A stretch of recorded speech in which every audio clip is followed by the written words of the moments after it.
இன்றைக்கி நம்ம என்ன ரெசிபி பார்க்க போகிறோம்னு பார்த்தீங்கன்னா எக் கிரேவி ரெசிபி தான் பார்க்க போகிறோம். இது எல்லா டிஃபன் ஐட்டம் கூடயும் சாப்பிடலாம். தோசை, இட்லி, சப்பாத்தி, ஈவன் ரைஸ் கூட கூட வச்சு சாப்பிடலாம்.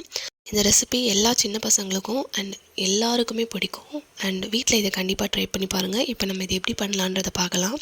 ஃபஸ்ட்டு எக்கை நம்ம வேக வைக்க போகிறோம். அதுக்கு நான் 4 எக் எடுத்திருக்கேன். அது கூட ஹாட் வாட்டர் ஆட் பண்ண போகிறேன். ஹாட் வாட்டர் ஆட் பண்ணால் சீக்கிரமாக வெந்துருன்றதுக்காக ஹாட் வாட்டர் ஆட் பண்ணுறேன்.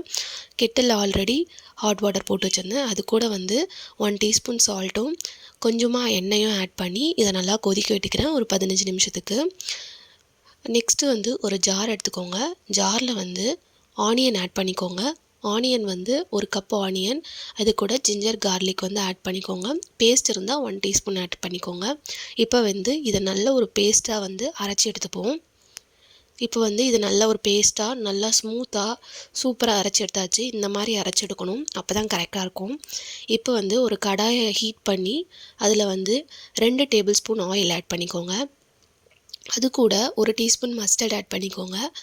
மஸ்டர்ட் ஆட் பண்ணதுக்கப்புறம் அது கூட 1/2 டீஸ்பூன் சீரகம் ஆட் பண்ணிக்கோங்க. ஆட் பண்ணிவிட்டு இது நல்லா பொரிஞ்சு வந்தோடனே கருவேப்பிலை ஆட் பண்ணிக்கோங்க. இதை குட்டி குட்டியாக கட் பண்ணியும் ஆட் பண்ணலாம். நான் முழுசாகவே ஆட் பண்ணியிருக்கேன். இது நல்லா பொரிஞ்சு வந்தோடனே நல்ல ஒரு மிக்ஸ் கொடுத்துட்டு இது கூட நம்ம அரைச்சி வச்சுருந்தா பேஸ்ட்டை ஆட் பண்ணிக்க போகிறோம். இந்த பேஸ்ட்டை நல்லா மிக்ஸ் பண்ணிவிட்டு இதோட பச்சை வாசனை போகிற வரைக்கும் நல்லா வதக்கி எடுக்கணும். இதோட பச்சை வாசனை அப்படியே இருந்து நெக்ஸ்ட்டு ப்ராசஸ்க்கு நீங்கள் போனீங்கன்னா நல்லா இருக்காது. ஸோ அதனால் நல்லா வதக்கி எடுத்துக்கோங்க ஒரு பச்சை வாசனை போகிற வரைக்கும். இதோட கலரும் சேஞ்ச் ஆகணும், அது வரைக்கும் நல்லா வதக்கி எடுத்துக்கோங்க. அதுக்கு நடுவில் எக்கு நல்லா வெந்துடுச்சு. அதை நான் இந்த மாதிரி கீரி எடுத்திருக்கேன். ஸோ இந்த மாதிரி எடுத்து வச்சுக்கோங்க. கீரி எடுத்துக்கிட்டிங்கன்னா இதோட மசாலாலாம் நல்லா உள்ளே இறங்கும். ஸோ இப்போ இதோட பச்சை வாசனையும் போயிடுச்சு. அண்ட் நல்ல ஒரு கலரும் சேஞ்ச் ஆகிடுச்சு. வெங்காயம் நம்ம அரைச்சி போட்டிருந்தோம் இல்லையா அது. ஸோ இந்த ஸ்டேஜில் சில்லி பவுடர் ஆட் பண்ண போகிறேன். இது வீட்டு மிளகாய்த்தூள் 2 டீஸ்பூன் ஆட் பண்ணிக்கிறேன். 2 டீஸ்பூன் வீட்டு மிளகாய்த்தூள் ஆட் பண்ணிவிட்டு இதை நல்லா மிக்ஸ் பண்ணிவிட்டு அந்த வீட்டு மிளகாய்த்தூளோட வாசனை போகிற வரைக்கும் நல்லா வதக்கி எடுத்துக்கோங்க. இதுக்கு ஒரு 2 நிமிஷம் போல் வதக்கி எடுத்துக்கோங்க. இதுக்கு நடுவில் நம்ம என்னென்னா கொஞ்சமாக ஆயில் ஆட் பண்ணிக்க போகிறோம். ஏன்னா கொஞ்சம் ட்ரையாக இருக்குது. அதனால் அதில் 1 டீஸ்பூன் ஆயில் டேபிள் ஸ்பூனோ இல்லை டீஸ்பூனோ ஆட் பண்ணிக்கோங்க. ஆட் பண்ணி லைட்டாக மிக்ஸ் பண்ணிவிட்டு விட்டுக்கோங்க. இப்போ நம்ம முட்டையை கீறி வச்சுருந்தோம் இல்லையா, அதுக்கு ஒரு கடாயை ஆன் பண்ணி அதில் எண்ணெய் டீஸ்பூன் 2 டீஸ்பூனு இல்லை 1 டீஸ்பூன் ஆட் பண்ணி அதில் கொஞ்சமாக உப்பு, அதுக்கப்புறம் மஞ்சள் தூள் ஒரு பிஞ்சு, அதுக்கப்புறம் சில்லி பவுடர் 1 டீஸ்பூன் ஆட் பண்ணிக்கோங்க. ஆட் பண்ணிவிட்டு கொஞ்சம் நல்லா அதை மிக்ஸ் பண்ணி விட்டுக்கோங்க. இப்போது இது கூட கருவேப்பிலை ஒரு உங்களுக்கு எவ்வளோ பிடிக்குமோ அவ்வளோ ஆட் பண்ணிக்கோங்க. கருவேப்பிலை ஆட் பண்ணி இது நல்லா புரிஞ்சு வந்ததுக்கப்புறம் அடுப்பு மீடியம் ஃப்ளேம்லேயே இருக்கட்டும். ஸோ இப்போ இது நல்லா புரிஞ்சு வந்ததுக்கப்புறம் நம்ம எடுத்து வச்சுருந்த எக்கை இதில் ஆட் பண்ணிக்கலாம். எக்கு பாயில் பண்ண எக்கை ஆட் பண்ணிவிட்டு இந்த மசாலா கூட நல்லா மிக்ஸ் பண்ணி விடுங்க. இப்போ நம்ம கீறி வச்சிருந்த இடத்துலலாம் உள்ளே நல்லா மசாலா இறங்கி சூப்பராக இருக்கும் அப்போ தான். ஸோ இப்போ இதை நல்லா மிக்ஸ் பண்ணிக்கிட்டே இருங்க, மிக்ஸ் பண்ணி விட்டுக்கிட்டே இருங்க. அப்போ தான் இந்த மசாலாலாம் நல்லா இறங்கி செமையாக வரும். ஸ்டேஜில் அதை ஆஃப் பண்ணிவிட்டு நம்ம ஆல்ரெடி எடுத்து வச்சிருந்த கிரேவியில் 200 ml கேர்ட் ஆட் பண்ணிக்கோங்க. ஆட் பண்ணிவிட்டு எந்த ஒரு கட்டியும் இல்லாமல் நல்லா மிக்ஸ் பண்ணி விட்டுக்கோங்க. நீங்கள் தண்ணியே ஊற்ற தேவையில்ல, இதுவே நல்லா ஒரு கிரேவி கன்சிஸ்டன்சிக்கு கரெக்டாக வந்துடும். இதை நல்லா மிக்ஸ் பண்ணி விட்டுருங்க.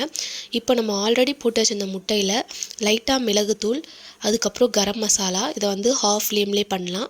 ஸோ அதை நல்லா மிக்ஸ் பண்ணி விட்டுட்டிங்கன்னா முட்டை மசாலா ரெடி ஆகிடுச்சு. ஸோ இதை ஒரு சைடு எடுத்து வச்சுக்கோங்க. இதை நீங்கள் நார்மலாக ஏதாச்சும் கேர்ட் ரைஸ் அது கூட கூட சாப்பிடலாம். இப்போ இந்த கிரேவி நல்லா கொதிக்க ஆரம்பிச்சிச்சு.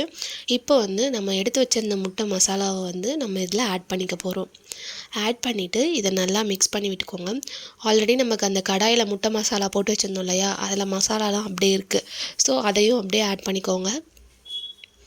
இப்போ இதை லைட்டாக வாட்டரோடு ஆட் பண்ணிவிட்டு இதை நல்லா மிக்ஸ் பண்ணிவிட்டு நல்லா கொதிக்க விட போகிறோம். கிட்டத்தட்ட ஒரு 5 மினிட்ஸ் வரைக்கும் கொதிக்க விடுங்க மீடியம் ஃப்ளேம்லேயே. அப்போ தான் எல்லா மசாலா எல்லா டேஸ்ட்டுமே சூப்பராக உள்ளே இறங்கி செம்மையாக வரும். இப்போ எண்ணெய்லாம் தனித்தனியாக பிரிஞ்சு வந்துருச்சு. அதே மாதிரி நம்ம கீறி விட்டு இருந்த எக்கில் கூட மசாலாலாம் பார்த்தாலே தெரியும் நல்லா உள்ளே இறங்கியிருக்கு. இப்போ சூப்பராக இந்த எக் கிரேவி ரெடி ஆகிடுச்சு. இந்த ஸ்டேஜில் தோசை ஊற்ற போகிறேன். இதில் chilli powder, pepper, salt add பண்ணிக்கிறேன். ஆட் பண்ணிவிட்டு அதை லைட்டாக ஒரு குலுக்குனிங்கன்னா நம்ம தோசைக்கான ஒரு பொடி மாதிரி ரெடி ஆகிடும். நெக்ஸ்ட்டு தோசையை ஊற்றி அந்த பொடியை அப்படியே தூவி விட்டு அதில் முட்டையை உடச்சி போட்டோன்னா முட்டை தோசை ரெடி ஆகிடும். லைட்டாக கீ ஆட் பண்ணிக்கோங்க.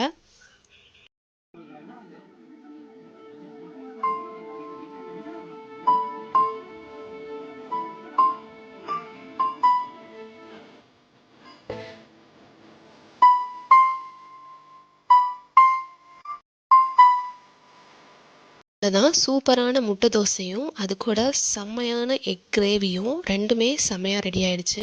இதை நீங்கள் டின்னருக்கு இல்லைனா பிரேக்ஃபாஸ்ட்டுக்கு சாப்பிடும் போது செம்ம சூப்பராக இருக்கும். இதை நீங்கள் வீட்டில் கண்டிப்பாக ட்ரை பண்ணி பாருங்கள். நம்ம சேனலை சப்ஸ்கிரைப் பண்ணாமல் இருந்தீங்கன்னா மறக்காமல் சப்ஸ்கிரைப் பண்ணுங்கள், லைக் பண்ணுங்கள், ஷேர் பண்ணுங்கள், கமெண்ட் பண்ணுங்கள். நெக்ஸ்ட் வீடியோவில் பார்க்கலாம். இந்த ரெசிபி பிடிச்சிருந்தா மறக்காமல் கமெண்ட் பண்ணுங்கள். வீட்லேயும் ட்ரை பண்ணி பாருங்கள். பாய்.